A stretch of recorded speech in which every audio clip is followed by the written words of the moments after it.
Maseches Kiddushin Daf Yud Aleph discusses the minimum amount of kesef Kiddushin, discussing the machlokes b'Hillel Beis Shammai, what the source of their machlokes is, and more about the coinage of the era. So the Gemara begins by quoting Beis Shammai's opinion. Beis Shammai says the minimum amount for kesef Kiddushin is a dinar. The Gemara wants to know what is the source of Beis Shammai's opinion. So Rabbi Zeir explains it's because a woman does not want to accept less than that for kesef Kiddushin. It is embarrassing and insulting for her to get less than that. So Abaya asks, but if she accepts it, so what's the problem? To spell out the question, he quotes the daughters of Rav Yana. He says they were very makbid on themselves and they would not take less than 3 kavin of gold dinarim for kesef Kiddushin. So if one of them decided to accept less, decided to accept 1 zuz, so she's not Mikudeshes, because normally they only accept more than that. So if the woman accepted it, she accepted it. Why is that a problem? So the Gemara says, you're right, if she would have really accepted it, there wouldn't be a problem.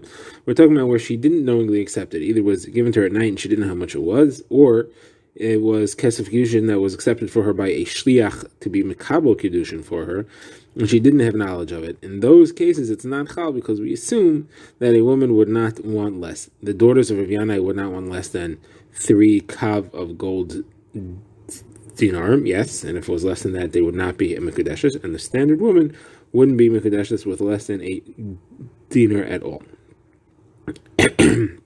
Now, that's the Gemara's first explanation for Beis Shammai's opinion. The Gemara brings the second one, which is Rav Yosef. Rav Yosef says, anytime the Torah talks about kesef, the minimum amount has to be a dinar. How do we know that? So the Gemara says, Beis Shammai hold like Rav Yehuda or Rav Asi, that says when the Torah says kesef, it means Tyrian, the Tyrian coins. The minimum, the smallest Tyrian coin is a dinar, and it has to be a silver dinar, because there is no Tyrian silver coin which is smaller than that. The only thing smaller than that are copper coins, and there is no Tyrian copper coin. So therefore, because it has to be a coinage deraisa, because this is a pasuk in the Torah where we learn that there is such a thing as classification, it can't be a pruta. Now he continues over here, the name of Rav Asi, and he says when the Rabbanon made a kesef, they use what's called kesef medina, which is always 1/8 the size of a comparable kesef tzuri. So a dinar medina would be 1/8 of a dinar tzuri. Now the Gemara wants to analyze this principle more at length. So we said that any kesef deraisa has to be Turian coins, and any kesef derabanan could be Medina coins, which is 1/8 the size. So Mara wants to know, is that really a rule? We have a Mishnah discussing the halachas of Shavua, when someone has to swear that he's telling the truth, which seems to indicate not that way. The Mishnah quotes the halacha of what's called Moed b'Miktsas. If someone claims a certain amount from someone else, he says to his friend, you owe me $100, and that person admits to part of it, let's say he admits to 50, so the rule is mid-da'irah, so he has to swear to the other remaining amount. And the Torah speaks about this with a pasuk that says, Ki itin esh al re'ehu kesef ha'kelim lishmar. When someone gives his friend money or kelim or tools to watch. And the Mishnah defines what is the minimum amount of such a loan, such a claim. So the Gemara says it's 2 kesef, that's 2 ma, 2 silver ma is the minimum amount. It's a machlokes amarim if that's the minimum claim, or that's the minimum admission, or the minimum non-admitted chelek. But either way, it's 2 ma. So the Gemara wants to know, why 2 ma? Why is no 1 ma? If you're saying that every time the Torah says a amount of kesef, it means the smallest, it just means a Turian coin. Here it doesn't specify what type of Turian coin, so it should be the smallest Turian coin.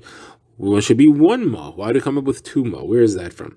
Obviously, then, there is no such rule that it's always the minimum Turian coin. So my answer is no. Generally, there is such a rule. Here it's different, because the Torah talks about kesef, a kalim, and that's how we know it has to be 2, because just like kalim is plural, 2 kalim, kesef is plural, also has to be 2, so you need a minimum of 2 ma. And also, just like kalim is always a significant object, here we have to be referring to a significant object as well. The Gemara now asks further, what about the money that you use to redeem a Meiser Sheni? Meiser Sheni can be exchanged for money to be brought to Yerushalayim instead of the Meiser Sheni fruits themselves. About that, the pasuk used the word hakesef. It says, V'tarta hakesef b'yadcha. Now, I have a mission that discusses what happens if you take prutas, copper prutas, that you use to redeem your Meiser Sheni, and you want to exchange it for a selah, for a larger coin. The mission discusses what happens to the Kiddushin in a situation like that. But how did you ever have prutas nachoshes, that copper prutas that were used to redeem your Meiser Sheni, the Gemara asks, if you're telling me that every time the Torah says a kesef, it has to be Tzurian coins, and there are no Tzurian prutas nachoshes.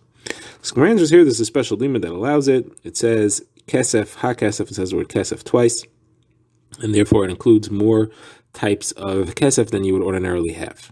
So there's another question from the redemption of hektish. You're allowed to redeem hektish, and there the Torah also uses the word kesef. It says v'nasan ha-kesef and kamlai. And nevertheless, Shmuel says that the halacha is that hektish, which is worth a money, can be redeemed by a single pruta, and that hektish goes to chulin. The kedusha goes off, even though the value is less. But again, how could you redeem with a pruta? Pruta is not a Tzurian coin, and you're telling me every time it says kesef, it has to be a Tzurian coin. So Gemara says, no, this is learned out of Meiser Sheni. You're talking about the redemption of Meiser Sheni, you can learn to the redemption of hektish. Rashi explains why you can't learn to other places where the word kesef is used. The Gemara is luminous from the fact that it says kesef here and kesef here. Rashi explains it says kesef twice for an extra limud. Now the Gemara's next question is from our Mishnah. Our sugya will discuss Kiddusha Isha. It says Ki'ikach ish Isha uvala. And we learned Kicha to stay Ephron, the field of Ephron. And we learned that Beis Hillel says it's a pruta, and Beis Shammai says it is a dinar. So the Gemara wants to say, does this mean that this whole halacha, which we quoted, Ravasi, has to be a Tzurian coin, only fits in Beis Shammai and not in Beis Hillel? Because Beis Hillel would say that it could be a pruta, which is not a Tzurian coin. So at this step, the Gemara concedes the point, and the Gemara says, so we misquoted what Ravasi had said. Ravasi didn't say about every time the Torah uses the word kesef that it's a Tzurian coin. Ravasi only said, this is very Yehuda quoting Ravasi, anytime the Torah gives a fixed amount. It gives a fixed amount, that fixed amount, those coins that are fixed, should be measured in Tzurian coins, not in other types of coins. In Midrabanan, it could be kesef medina. Gemara asks if that's what he's saying, then what's the chiddush? You have a brisa that says that explicitly. The brisa says, number of measurements of specific amounts of money that I mentioned in the Torah all have to be tzurin. It says the 5 slam of pidyon haben, the 30 that's given for the killing of an eved, the 50 for ayinus, for a rape and mafate, seduction, and the 100 of Moshe Shemer, false accusations against one's wife, all have to be paid with shekel hakodesh b'monit tzuri. So what's a chiddush? The Gemara says the answer is that right. That first part about the raisa money having to be monit tzuri is not a chiddush. The chiddush is for the next part. The rabbanan money could be kesef medina, which was 1/8. Now, what's an example of that? That it doesn't say in any Mishnah. What's an example of a payment shel devrayim, midrabanan? When it goes to Bryce, says somebody who hits his friend in the ear, or he blows in his ear, either way he injures his ear, so he has to give him a selah. And so the chiddush is, you shouldn't say that that is a Turian selah, which is 4 zuz. It is a selah medina, which is 1/8 of that, which is half a zuz.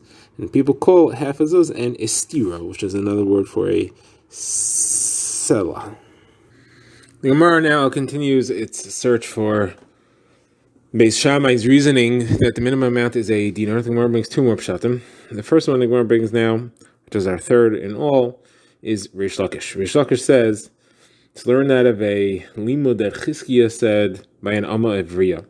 So the plan is like this. First we're going to prove that an Amma Ivriya can't be purchased for less than a dinar, and then we're going to learn from Amma Ivriya to Kiddusha Isha. Now how do you know that an Amma Ivriya can't be purchased for less than a dinar? So Gemara says because the halacha by an Ivri, which is included just the same as an Amma Ivriya, is that if they want to redeem themselves, they can pay down their remaining years on the purchase that they have left, meaning the owner who purchased them for only 6 years. So you take the purchase price divided by 6, that is the yearly value. It's the value of each year of work. And then in order to calculate how much they have to pay to redeem themselves, they multiply the number of years remaining by the yearly value, and then that's what they need to pay. The years that they worked already, they can subtract from the total purchase price.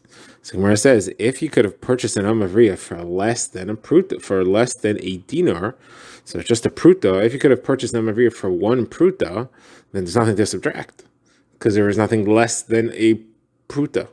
Therefore, this concept of subtracting wouldn't apply, and we know that it has to, because the Torah says the word v'hafte, and Chizkiah learns out the word v'hafte that you have this subtraction. So the Gemara interrupts and asks, well, maybe if the purchase price would be 1 pruta, then there is no such concept of subtraction from the purchase price to redeem.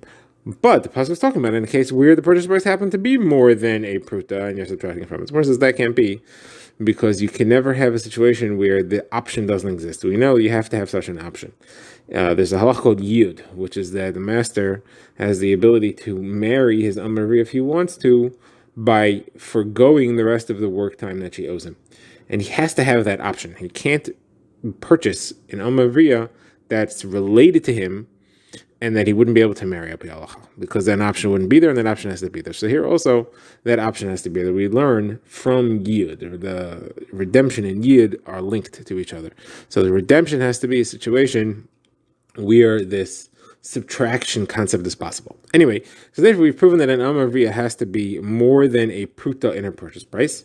The Gemara says, therefore you jump to a dinar, because you go up to a significant value. You're not going to go up to 2 prutas. You're not going to go up to a small coin. You go up to the next significant thing, which is a dinar. Now, you then learn from Amavriya to Isha. The two are linked. The purchase of an Amavriya is linked to the Kiddushin of an Isha.